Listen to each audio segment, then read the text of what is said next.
All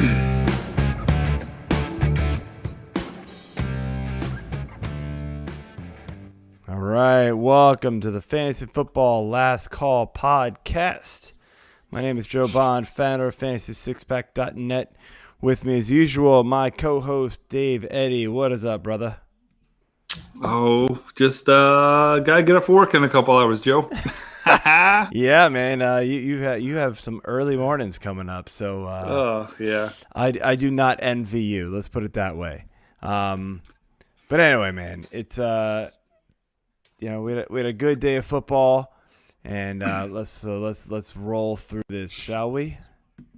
Yeah, man, we were missing a lot of offense today, Joe. You're telling me, a lot of offense today. Yeah. So for first game, we had Saints 21, Atlanta 16.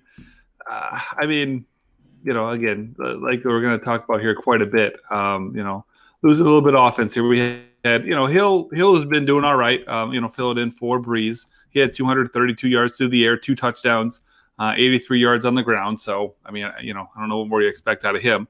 Kamara got it going a little bit. Definitely the best game he had with Hill under center. He had 88 on the ground with a touch. Yes, he did. And 2 catches, which would normally be a bad line for him. But all things considered, the last couple of weeks, that's par for the course.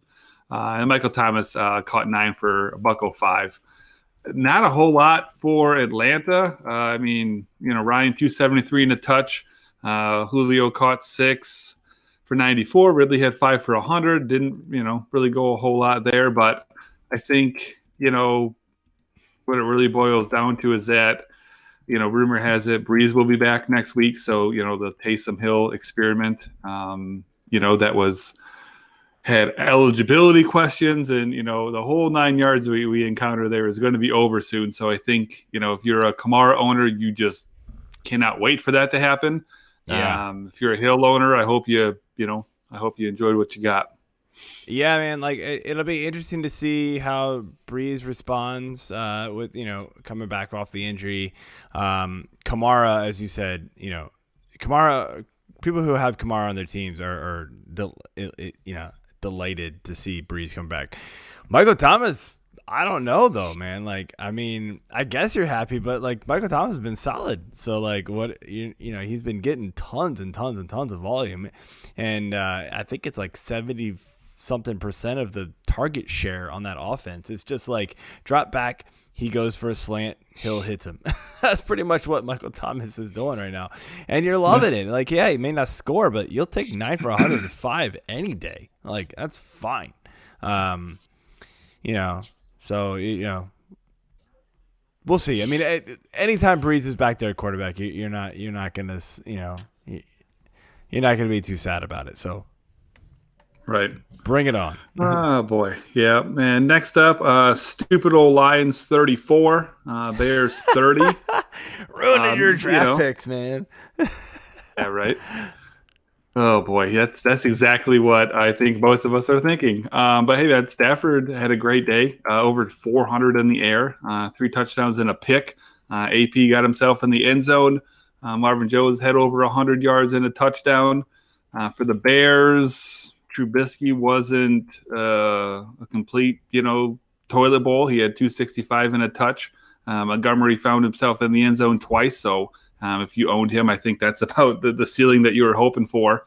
And then Robinson wasn't spectacular, but consistent. He had 6 catches for 75 yards. But, I mean, for not having Swift and Golladay in the lineup, if you were playing Stafford, if you had to play Stafford, you were very satisfied there.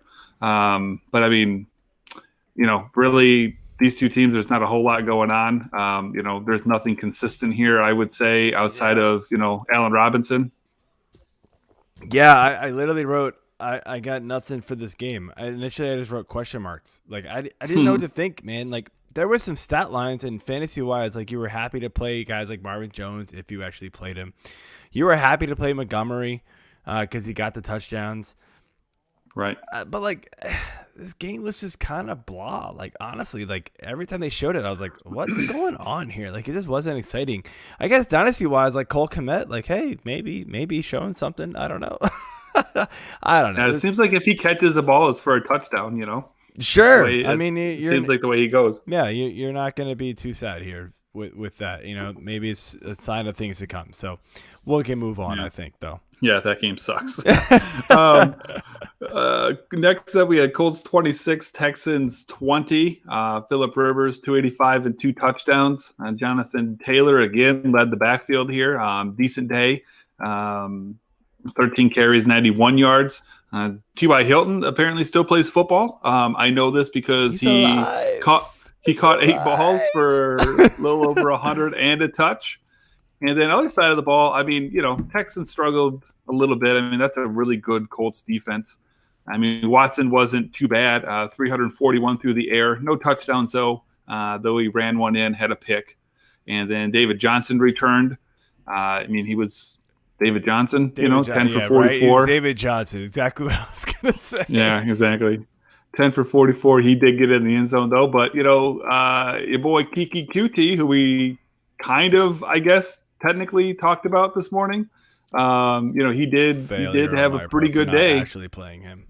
8 for $141. I don't know, if that's what we can expect, between either him or, Cooks to have a day like that without, Will Fuller being around. But, biggest takeaway, I think just in general is that, again, in a very soft matchup, it was Taylor that was getting the touches out of that backfield, the majority of them at least.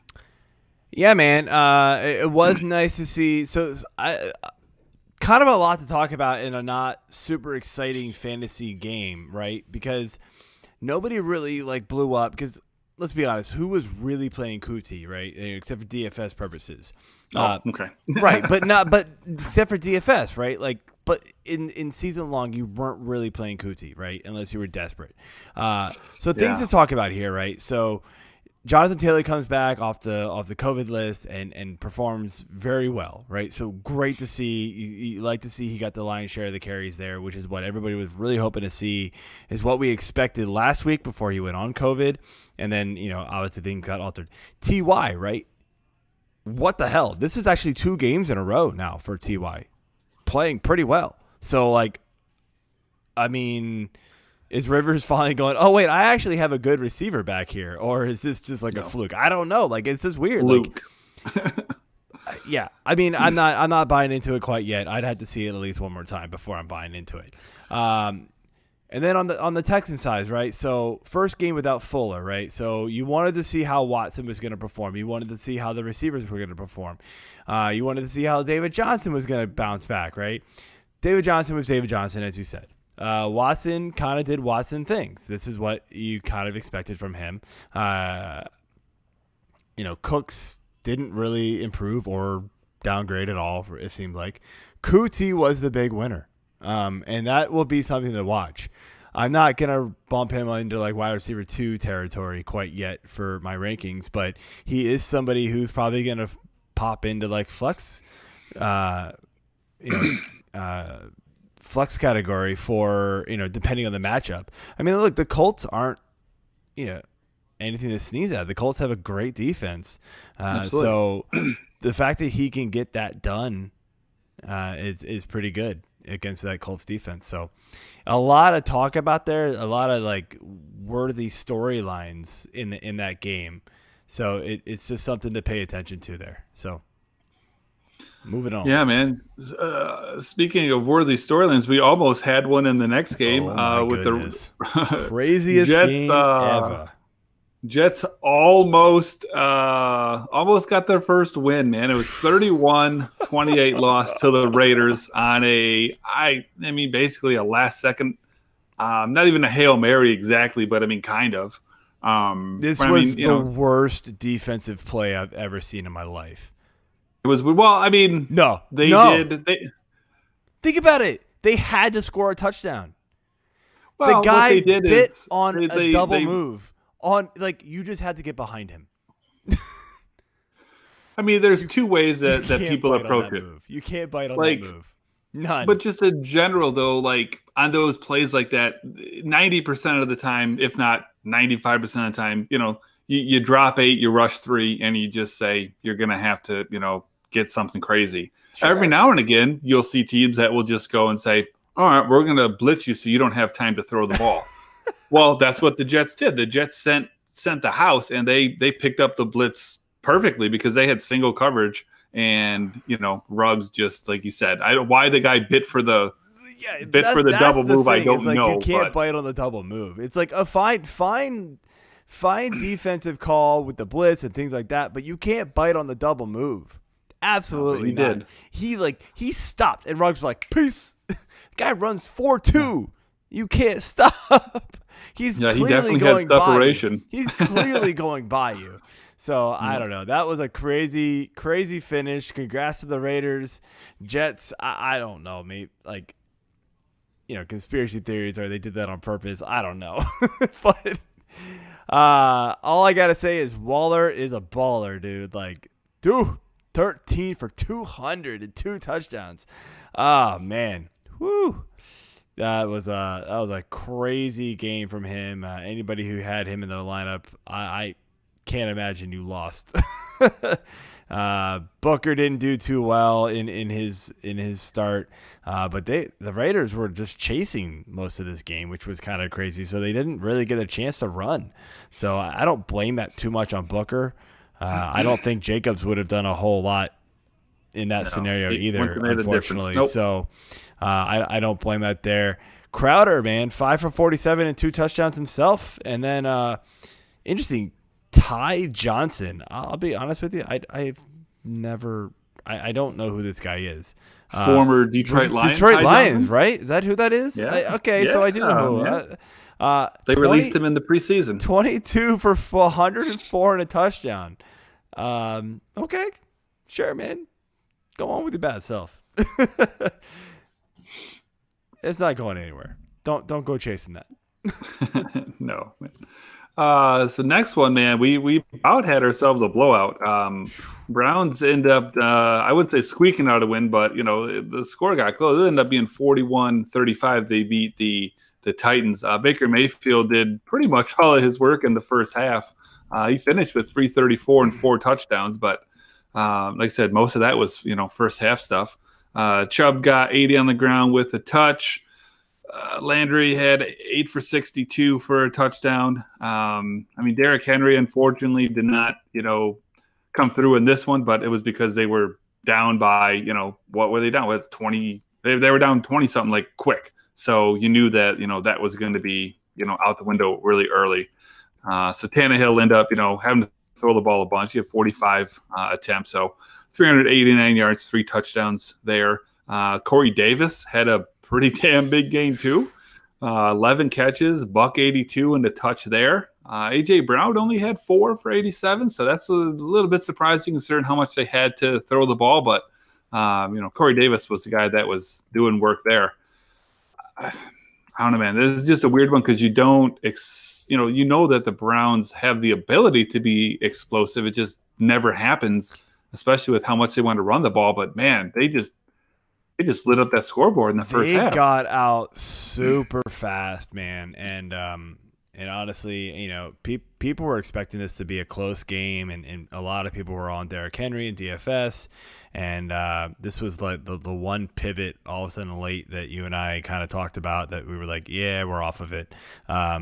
Mostly thanks to you. I was just kind of like, okay, sure, whatever, and. But yeah, Baker came out and just, was on fire. Chubb, did his thing. The one thing I kind of look at though, man, and I hadn't looked back at the game logs, piece by piece, but just for some weird reason, I feel like Davis is possibly the more reliable receiver at this point, especially PPR leagues, man. A.J. Brown is big game, big play ability, right? That's what he did. He had one big catch to give him most of his 87 yards. Other than that, man, it wasn't much. Davis is just chunk play, man. And he just gets a lot of them. Now, not usually 11 for 182, but, he's good for 5, 6, 7 for, 80 and possibly a touchdown. So A.J. Brown's good for, 2, 3, 4, 5 for 80 or 180. That and I'll play AJ Brown in season long every time, right? But it's tough, man. It's tough to pick AJ Brown in DFS leagues. I don't know. What do you think? Yeah, I mean, I think anyone who either doesn't follow closely or just doesn't play a lot of Titans, that you don't realize how consistent Corey Davis has been. I mean, if you go back and just take a look, week in and week out, he's putting up very serviceable numbers. So, you could definitely argue that for this season, he maybe has been the most or is the most underrated receiver right now. For exactly like what you said, they like to pound the ball with Henry, obviously. Brown is there to stretch the field to make big plays, and Davis just kind of does the not so sexy stuff. You know what I mean? Yeah, it's pretty crazy. So look, coming into the season, I would have told you avoid Corey Davis because I just wasn't buying his semi breakout last year. Not a chance, because we've seen multiple years in a row of him just not doing anything, and he is proving me wrong, along with a lot of players this year. Feels like. Welcome to 2020, man. Aaron Rodgers is one of them. Oh man. Oh, so one of the uglier games we had to endure this week. Dolphins pull out a 19-7 victory over the Bengals. I don't even want to talk about the Bengals exactly. Yep. For the Dolphins, I mean, listen, man, if you're a real life fan, that you're excited, they have a great defense. Right. They have good young talent. And I think Tua is the real deal. Ultimately, I think he is. Yeah. But fantasy-wise, man, who gives a shit? You were praying for Fitzpatrick. As soon as he got announced, I threw it out on Twitter. I said, if you're a Fitzpatrick, if you're a Parker, and honestly, the Gesicki one backfired on me, but if you're a Parker or a Gesicki owner, you are not happy that Tua is starting. Now, Gesicki blew up, but, I mean, history has shown that these guys just don't perform. Parker was 4 for 35. Tua seems to target one guy each week, and this week just happened to be Gesicki. He liked dang it, who got hurt? Grant? No, the guy that got hurt for the year. I know we're both blanking on his name. The receiver. Oh man, sure. I know. We're amateurs.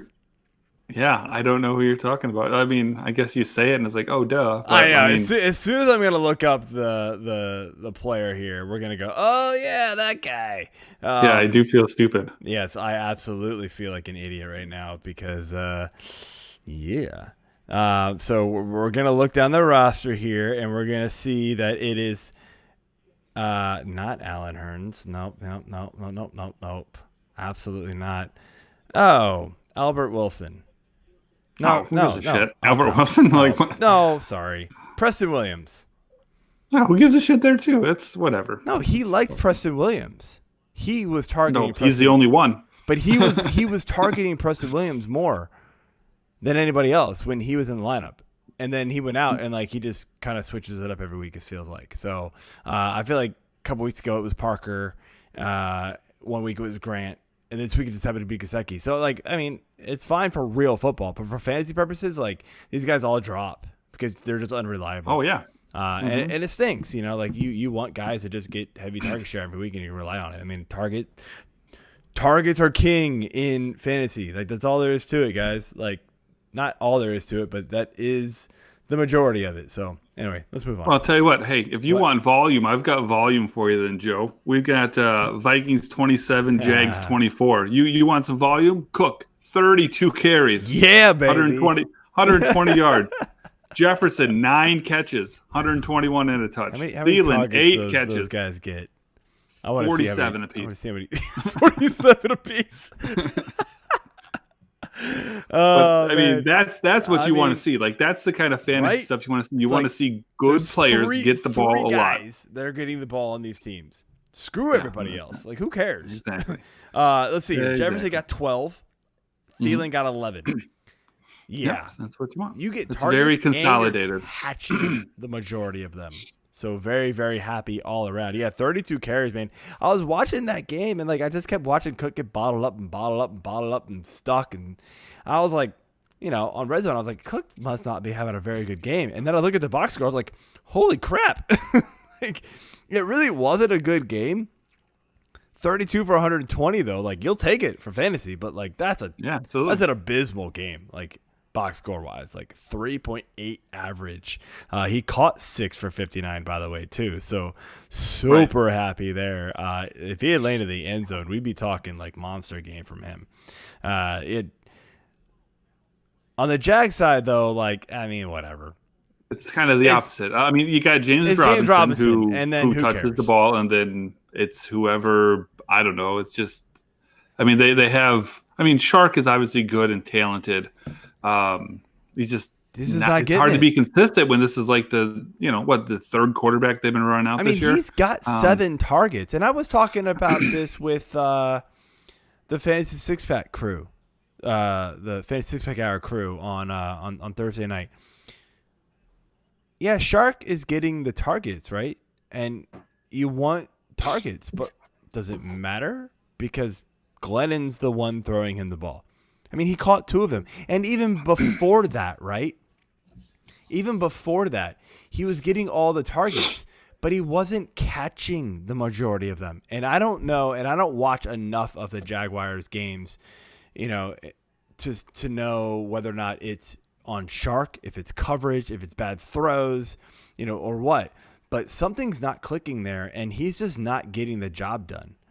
So, I always like to say, as I've already said in this show, is that volume is key, right? But not all volume is equal. If you've got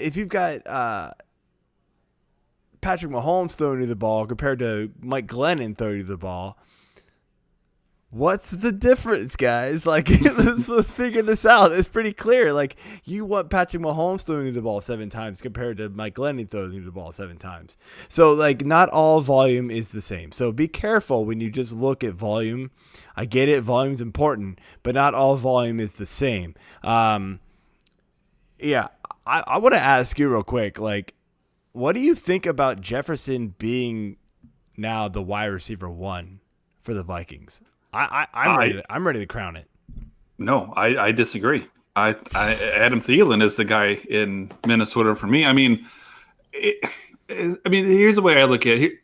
For me, when you get into the red zone, who you target kind of tells me who you trust the most. And Fair. part of it too is because Jefferson is more reliant on speed than Thielen is. Thielen's more of a possession type receiver, and Jefferson's a little bit more of a big play guy. But when they get in the red zone, the ball goes to Adam Thielen, and he makes plays. That's true. If I had to pick one, just in a vacuum, not matchup related, just in a vacuum, I would take Adam Thielen 10 out of 10 times right now.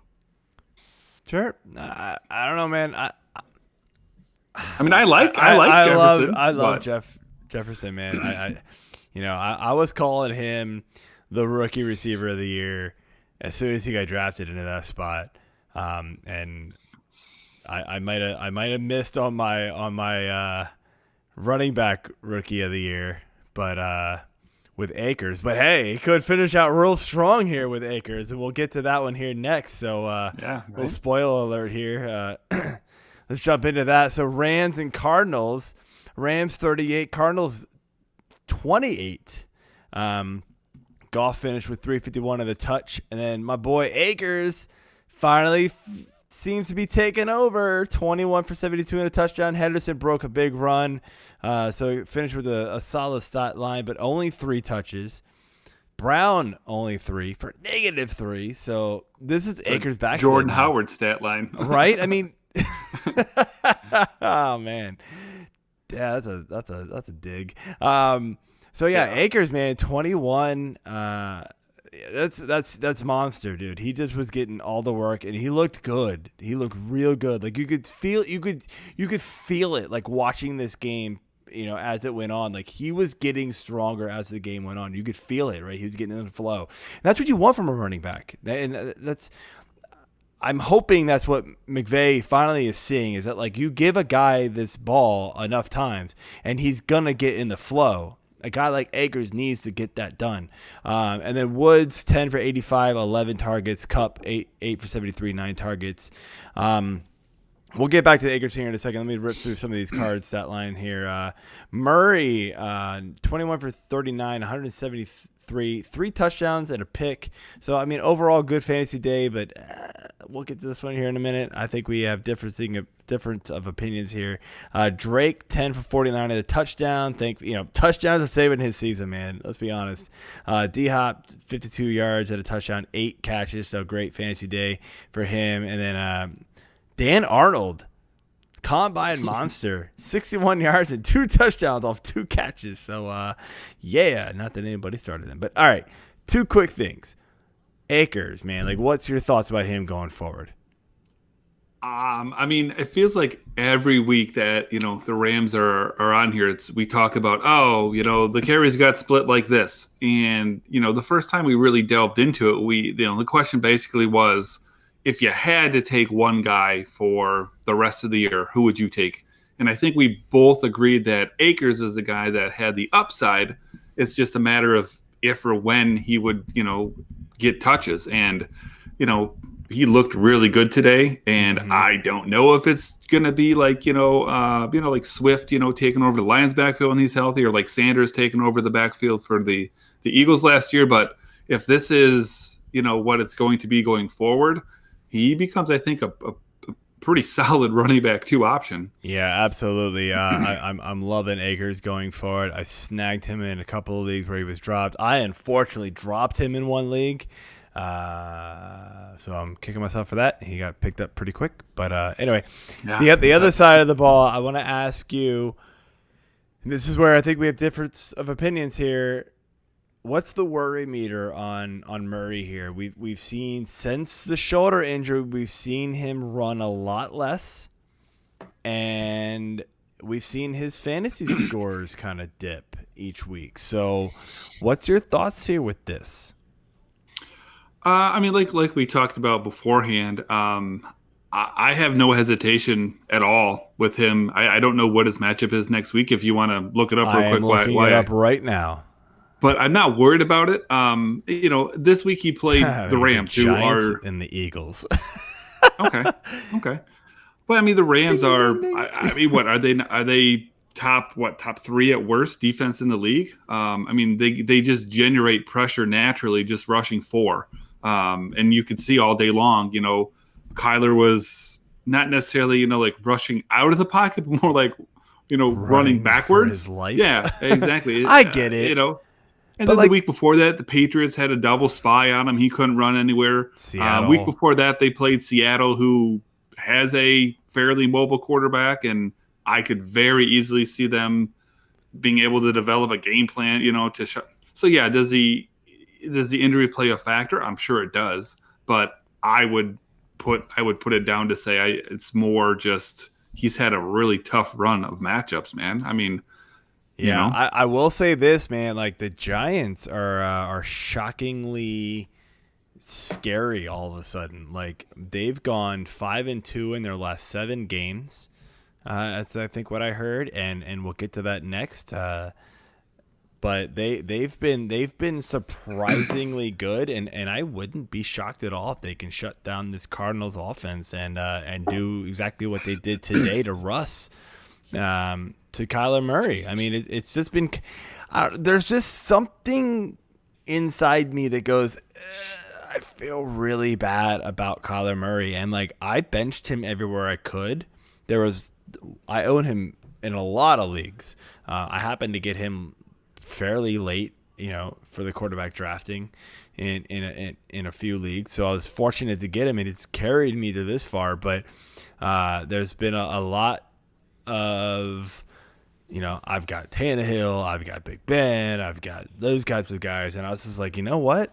I'm throwing them over top of Murray right now, and Murray was fine. He wouldn't have killed me today, but, you want those big scores from your quarterback if you can get them, and I didn't feel like he can get them right now because he's just not running as much as he was. Like, before the injury, he was running double-digit times a game, and since the injury, he's running single digits 5 times each game.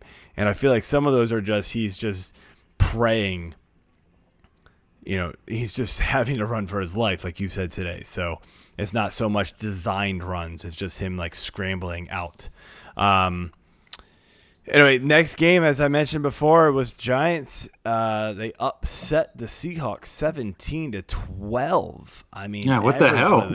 Everybody thought that this was going to be a monster game for the Seahawks, and we pivoted to Carson, late today, and he was fine.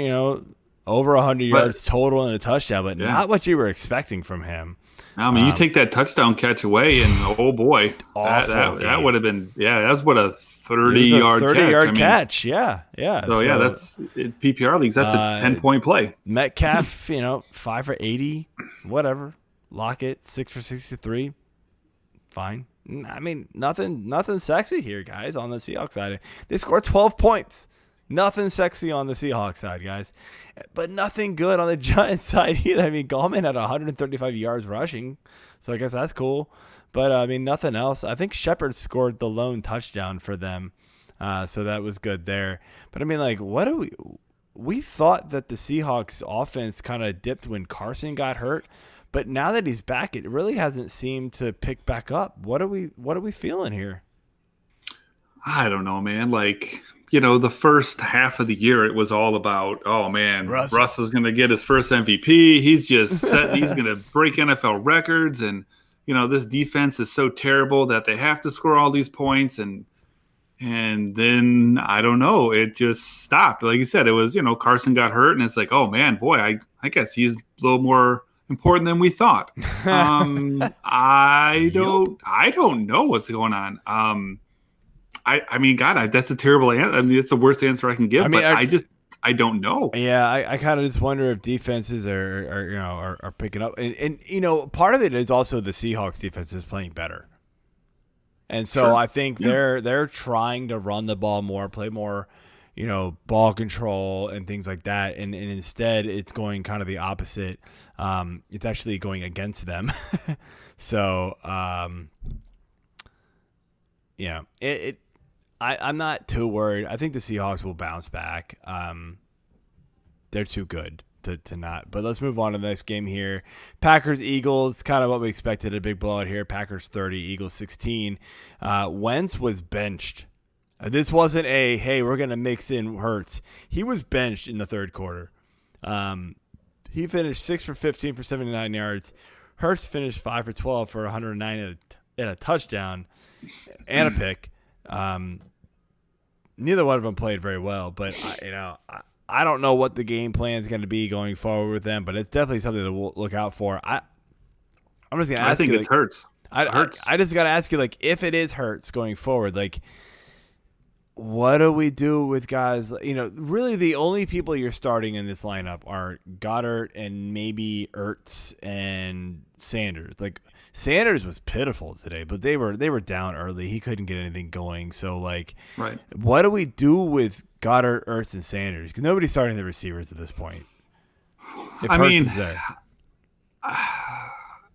I know that, like you said, I think they were down like 20-3 or something at one point. But even so, though, like the Packers are like maybe the biggest run funnel, defense in the league. So it is still surprising that, they didn't get the, ground game going a little bit more. Cause I mean, that's just what's been happening all year. Packers have been ahead, but teams have still been running the ball on them because they can, Yeah. So, I mean, off the top of my head, I would say, well, I still trust Sanders because, rookie quarterback, they're going to lean on the run. But then you look and see what happened today, and I think that that's a very reasonable game script to maybe expect, but they won't have such an easy, a soft matchup like that on the ground. So, honestly, I think the guy that I would be most comfortable playing if I had to play a guy would be Jalen Reagor. You didn't even mention him, but that would be the guy. Yeah. I mean, that was the guy that he threw that pass. He did. I mean, a couple rookies. I mean, I could see them having some chemistry. If I had to start a guy, honestly, it's Reagor, man. Yeah, Rigger did get the good play there. So yeah, that's definitely something to look out for. I don't know. It's tough to do that. And then we'll finish here with the biggest blowout of the day, and probably super surprising to a lot of people. Not maybe that the Pats won, but how they won, 45-0. Excuse me. What in the hell happened here? Cam went 12 for 19, 1 touchdown. Ran 14 times, rushed for 2 touchdowns. Harris ran 80 yards. Michelle ran 35 yards. The interesting thing there is that Harris got 16 carries. Michelle saw 10. I didn't see when Michelle got his 10 carries, but like if they were mixed in early, like that pisses me off because Harris is so much better. And it tells by the yards per carry here too. So like if it's mixed in early, that's just dumb. Belichick's just got to stop it. Nothing on the receiver side for them. And then obviously like nothing from the Chargers. I mean, what on the hell happened here? Eckler couldn't run the ball clearly. Only caught 4. Allen was 5 for 48. Herbert just got owned by Belichick. I mean, was this Belichick's like one of his best coaching performances ever? Because Herbert hasn't been shut down by a lot of people this year. It's if anybody, definitely not his best coaching performance ever, but I said one of them. Dominated. Like he's got that's what he does. Herbert's not a fucking Hall of Famer, man. Like I mean, he's been great, but if you look at Belichick's track record against rookies, he absolutely murders them. Yes, he does. So I mean, do I think they would have put a goose egg up? Well, no, of course not. They're just chock full of weapons. But it doesn't shock me. I mean, Herbert, he hadn't had a rookie game yet. No, all year. And really. This was it. And it's not unreasonable. It's not, I don't think anyone's down on him for any reason, but this just goes to show that even man with just not really the most talented roster and with all the guys that they are just missing on defense as well, like the Patriots are a real life team that you have to worry about every week. Fantasy wise, they're a dumpster fire, which sucks. But I mean, yeah. You get that matchup, against them on defense, and you've really got to think about it, man. I mean, they're not what they were, but they're still far above average. Man, the Patriots have been embarrassed on defense a few times, so it is interesting to see them do this against a red hot Chargers offense. Yeah. So this one, I'm not gonna lie, really surprised me. So another thing that is surprising me right now is the Denver Broncos. We are under 2 minutes to go in the third quarter, are leading the Chiefs 16-12.